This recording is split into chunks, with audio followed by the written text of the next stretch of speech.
thank you very much for staying in this number. It is not a big number, so I will think of you like a VIP group, because this topic is probably the first time that we are going to talk about or opening in connection with the food safety standards in the world. So actually, in previous days, in previous topic, different presenters informed us about the growing halal market all over the world, but specifically in the Europe. This situation is due to increased number of population, but it is also due to the migrations of people.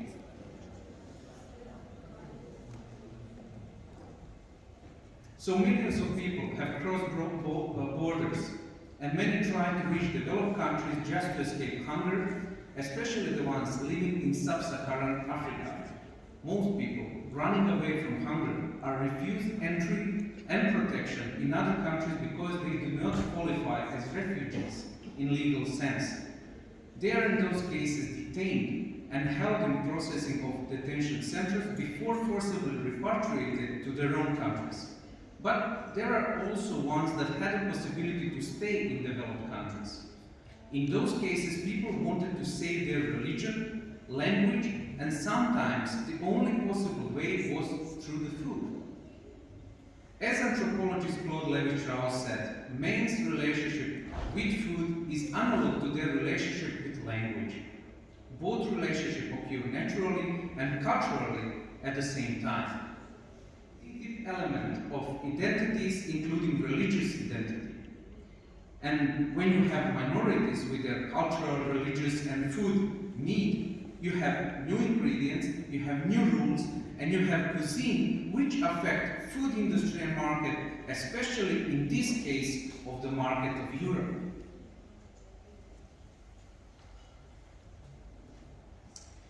In previous several years, we have witnessed significant increase in spice markets, and we have witnessed also the opening of the food restaurants and the fast foods with the specific types of foods. These spice markets were so visible in the previous years on our shelves. You know, the spices that are totally new for us, like curcuma, or using these spices in production of very specific types of food. We have witnessed also the opening of restaurants and fast foods in the European market. And this made the market more interesting, but on the other hand, it opened new challenges like exclusivity. It also generated the stereotypes and feeling of disgust that demarcate boundaries. And having this feeling and challenges can easily lead to topic of discrimination, type of food.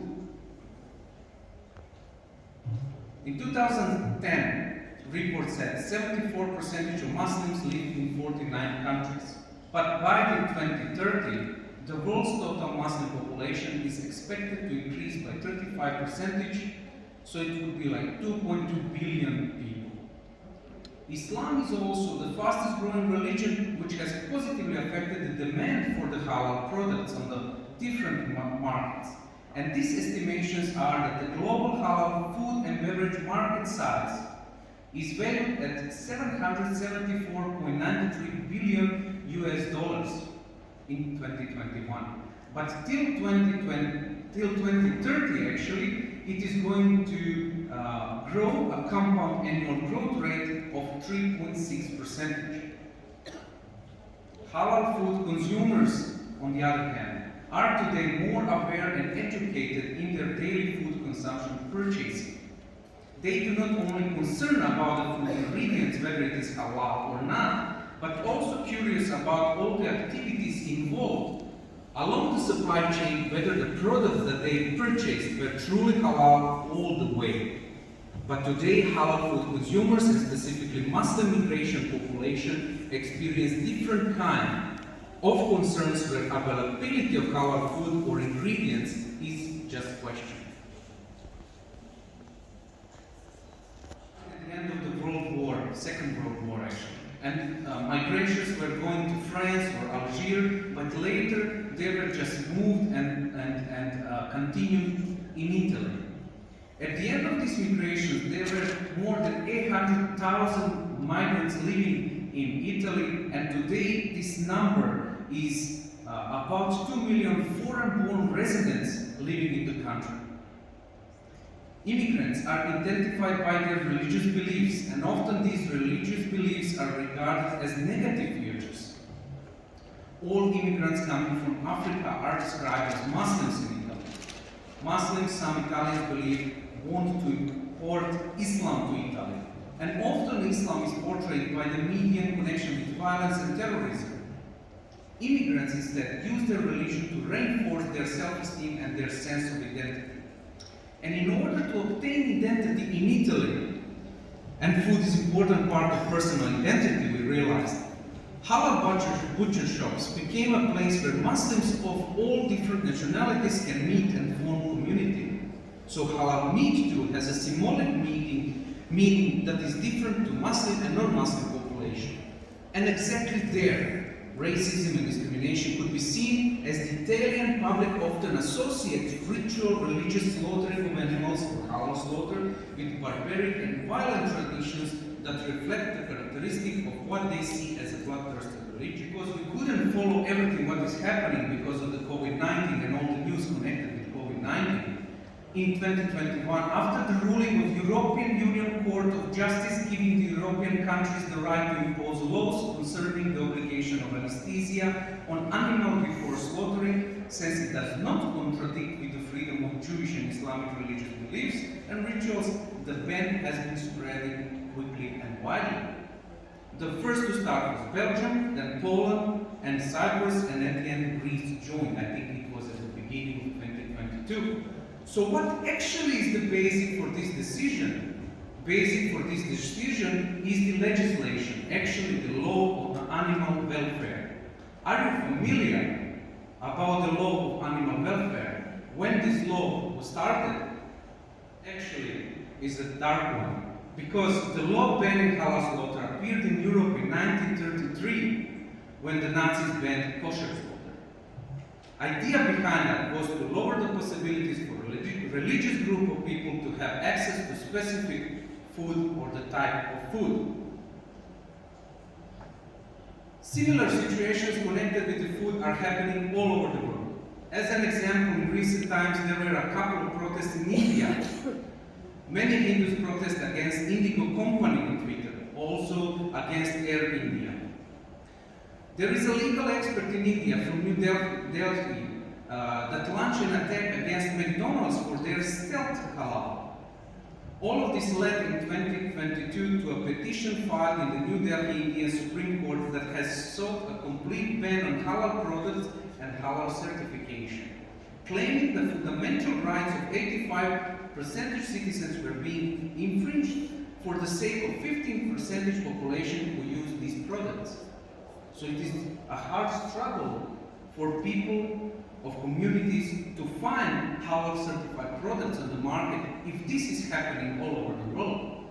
In 2015, the USD reported that nearly 30% of US households lack reliable access to sufficient quantities of affordable, nutritious food to lead a healthy life. So discrimination and racism is not just connected with the nationalities, it is connected also with the color of people, and America is very familiar for that cases. So what actually happened? History showed that during Reconstruction, it happened that actually all the black men were freed from the farms or working on the farms. And they gave them their freedom. Now all of these people were free. But what didn't have when you're free? You don't have land, you don't have money, so you don't have shelter, you don't have food. So actually, in order to have money, they had to return to the same farms and work for the farmers now, white farmers, to earn the money, to earn the shelter and buy food. Why they didn't go to the farms? So they could grow their own food. This actually influenced the future of building cities. So these communities had to live in separated areas like ghettos or the communities, and these areas were far away from the downtown of the main city. So actually all the retailers didn't want to open their retail stores there. It is very far. And the ones who open the stores there, actually, they have really bad products there.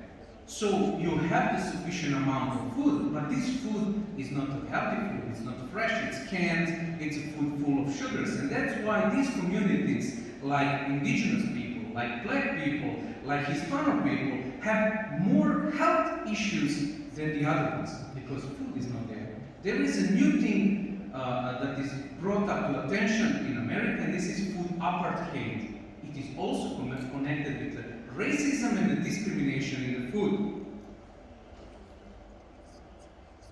Yesterday.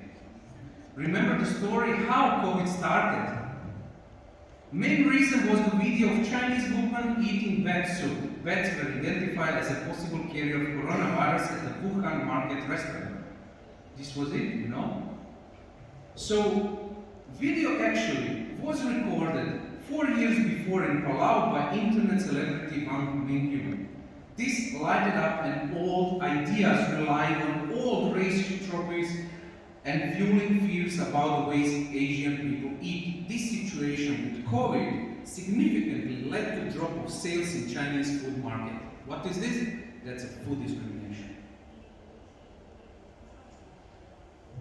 So what could be the solution? Due to the fact that in the world probably all food business operators, these are the producers, these are the handlers of the food, have some kind of food standard. Food standard owners and working groups consider that adding new requirement can make a difference, thus adding topic of sustainability, environmental protection among others. So we have seen the changes in the FSSC 22000, for example. There is now FSSC 24000 focused only on sustainability. IFS added additional requirements focused only on sustainability.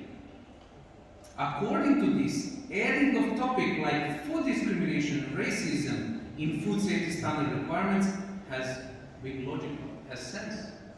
For example, mentioning prevention of food discrimination and racism in food safety policies. This could be interesting. There is ISO 22000, which is the biggest certified standard for the food safety. There is requirement part 5.2 that company has to define the food safety policy. Why then in food safety policy the company doesn't say we want to prevent any kind of food racism and the discrimination? Other requirements in standard also can be connected. For example, 824 is the topic which is prerequisite program actually focused on the information or the consumer awareness. Actually, what is it? It is the design of the packaging and also the information on that packaging. So in previous time, we removed a lot of things because of the racism and discrimination. Maybe you remember this these beans in can where they removed now the black man from the labeling. So actually, if we impart this in the standard, we can say that when we develop our labeling, when we develop our packaging design, we also consider, is this packaging design influencing someone on not choosing our product or being discriminatory? Complex food safety certification schemes that are GFSI recognized, like FSSC, like IFS, BRC, SQF in America, specific requirements for food defense and food fraud could also include topic of racism and discrimination, especially the food defense, because you have to realize, are there any threats in your company for the product that you are going to export? So for example, you're exporting your product to our Muslim countries, or you are offering your product to the specific religious group, then you have to consider, is there anyone interested to put something inside the product and maybe make harm to these groups? So there is also space for the food discrimination and racism. If sources of proper food are not provided, and this is done intentionally, it leaves us with nothing else than to consider that acts as discrimination. And this is any distinction, exclusion, restriction, or preference based on race, color, descent, or national or ethnic origin, which has the purpose or effect of nullifying or impairing the recognition, enjoyment, or exercise on an equal footing of human rights and fundamental freedoms in the political, economical, social, cultural, or any other field of public life. Since this is connected only to one aspect, which is food, we can conclude the term food discrimination and food racism can be and/or discrimination could be the integration of the topic to requirements of food safety standards. Food safety standards are respected almost by all food business operators, from farm to producers, through distributors to catering industries. And by adding requirement, all FBOs would have to implement actions to prevent food racism and discrimination. In return, awareness of this topic would increase, and many problems from discriminatory product labeling to risk of racism acts due to supplying sensitive groups could be prevented. Thank you very much.